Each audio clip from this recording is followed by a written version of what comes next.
अगले हफ्ते यानी सोमवार 23 जनवरी को कैसी रह सकती है बाजार की चाल। लेकिन चलिए सबसे पहले नजर डालते हैं कि आज यानी हफ्ते के आखिरी दिन 20 जनवरी को बाजार ने कैसा किया प्रदर्शन। कारोबारी हफ्ते के आखिरी दिन बाजार में बिकवाली रही। सेंसेक्स निफ्टी करीब 0.50% गिरकर बंद हुए। सेंसेक्स 237 अंक गिरकर 60,622 पर बंद हुआ। वहीं निफ्टी 80 अंक गिरकर 18,028 पर बंद हुआ। मिड कैप स्मॉल कैप शेयरों में बिकवाली रही। सबसे ज्यादा गिरावट एफएमसीजी, मेटल, रियल्टी शेयरों में रही। फार्मा, इंफ्रा, ऑटो शेयरों में दबाव रहा। वहीं बैंकिंग, पीएससी शेयरों में हल्की तेजी रही। निफ्टी बैंक 178 अंक चढ़कर 42,507 के स्तर पर बंद हुआ है। वहीं मिड कैप 245 अंक गिरकर 31,100 पर बंद हुआ है।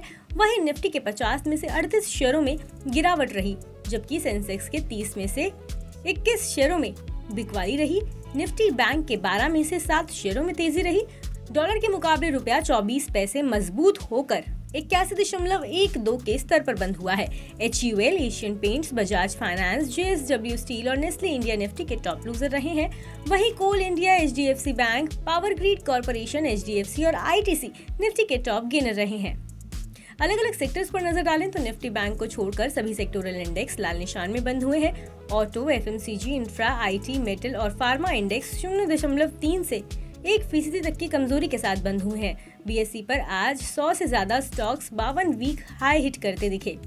इनमें Usha Martin, Saksoft, PTC India, NHC foods, Marksans Pharma, Jindal Stainless और APL अपोलो ट्यूब्स के नाम शामिल हैं। ICICI Lombard General Insurance company, Indiabulls housing finance और डेल्टा कॉर्प में शॉर्ट बिल्डअप देखने को मिला। वहीं प्रेसिस्टेंट सिस्टम्स, कोफोर्ज और HDFC में लॉन्ग बिल्डअप देखने को मिला।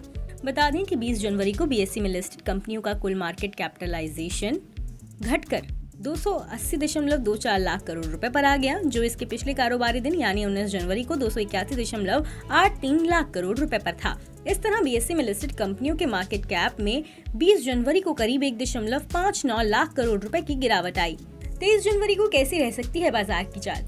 कोटक सिक्योरिटीज के अमोल अठावले का कहना है कि सुस्ती के माहौल में 20 जनवरी को भारतीय बाजारों ने दूसरे एशियाई बाजारों की तुलना में कमजोर प्रदर्शन किया है।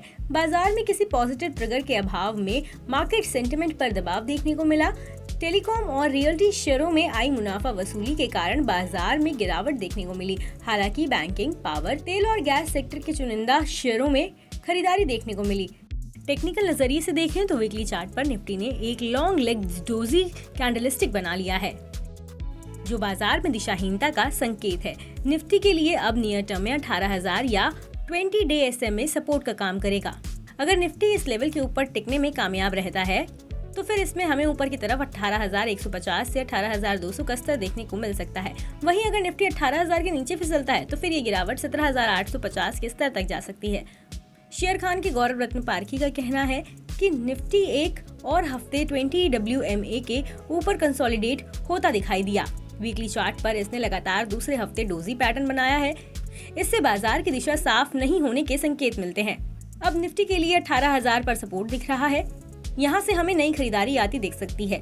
निफ्टी जब तक 17,760 के स्विंग लो के ऊपर बना रहता है तब तक इसमें हमें तेजी की उम्मीद बनी रहेगी। ऊपर की तरफ निफ्टी के लिए 18,260 से 18,300 के जोन में रेजिस्टेंस दिख रहा है। ये रेजिस्टेंस पार होने पर हमें निफ्टी में 18,500 का स्तर देखने को मिल सकता है। मनी कंट्रोल पर दिए गए विचार एक्सपर्ट्स के अपने निजी विचार होते हैं। वेबसाइट या मैनेजमेंट इसके लिए उत्तरदायी नहीं है। यूजर्स को मनी कंट्रोल की सलाह है कि कोई भी निवेश निर्णय लेने से पहले सर्टिफाइड एक्सपर्ट से सलाह लें।